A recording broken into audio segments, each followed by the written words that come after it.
Aktuálne vyjadrenie Potatranskej vodárenskej prevádzkovej spoločnosti AS k situácii so zásobovaním vody v Starej Ľubovni.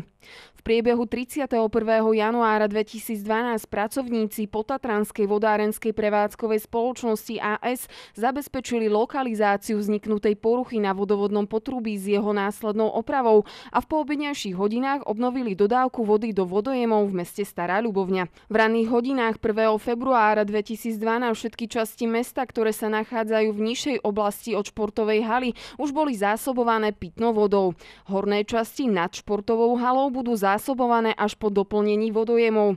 Snahou spoločnosti bolo zabezpečiť dodávku vody pred nemocnicu s poliklinikou Starej Ľubovni, čo sa nám aj podarilo. Vzhľadom na rekordne nízku výdatnosť vodných zdrojov, merania za posledných 20 rokov, budeme v najbližších dňoch nútení pristúpiť k regulácii dodávky vody, predovšetkým v nočných hodinách, s cieľom doplniť akumuláciu vody vo vodojemoch a obnoviť dodávku vody v horných častiach mesta Stará Ľubovňa. Zároveň by sme chceli upozorniť, že vplyvom regulácie zmeny prúdenia vody môže dôjsť k horšeniu senzorických vlastností dodávanej vody, predovšetkým k jej miernemu zakaleniu. Touto cestou by sme chceli poprosiť odberateľov o pochopenie a trpezlivosť so vzniknutou situáciou.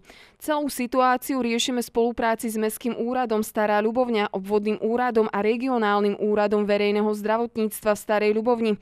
Obnovenie normálneho stavu je závislo od poveternostných podmienok, predovšetkým od zmiernenia terajších nízkych teplôt.